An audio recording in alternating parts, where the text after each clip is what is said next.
આજના તાજા અને મુખ્ય સમાચાર. હોટલમાં જમતા સમયે બીજી ડીશ માંગતા હોબાળો. શહેરની સ્પાઈ હોટલના સંચાલક પર શખ્સનો છરીથી હુમલાનો પ્રયાસ. 4 સામે ફરિયાદ નોંધાઈ. ભાવનગર શહેરના 150 ફૂટ રિંગ રોડ પર આવેલી સ્પાઈ હોટલમાં જમવા બાબતે થયેલી બોલાચાલી અને સામાન્ય તકરારે ઉગ્ર સ્વરૂપ ધારણ કર્યું હતું. જેમાં હોટલમાં વધારાની ડીશ માંગવા બાબતે થયેલા ઝઘડામાં 4 શખ્સોએ હોટલ સંચાલક સાથે ગાળાગાળ કરી જાનથી મારી નાખવાની ધમકી આપી હતી અને છરી બતાવી આતંક મચાવ્યો હતો. આ બનાવ અંગે હોટલ સંચાલકે ભરતનગર પોલીસ મથકે ફરિયાદ નોંધવામાં આવી છે.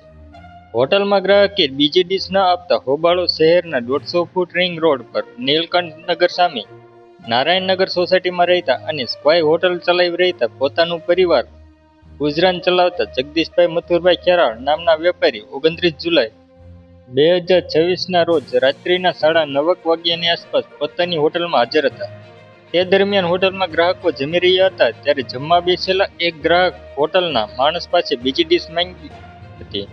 હોટલના માણસે બીજી ડીશ આપવાની ના પાડતા તે શખ્સે પોતાની સાથે આવેલા અન્ય માણસો પાસે ગયો હતો. જે બાદ ત્રણેય શખ્સ હોટલમાં હોબાળો કરવા લાગ્યા હતા.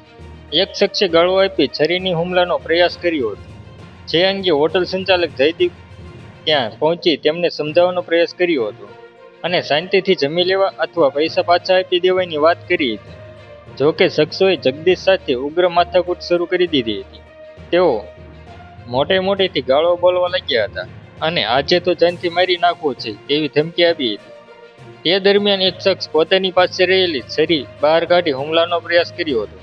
અન્ય શખ્સે પકડીને હોટલની બહાર કાઢ્યો હતો અને ત્યારબાદ તેઓ ત્યાંથી ચાલ્યા ગયા હતા.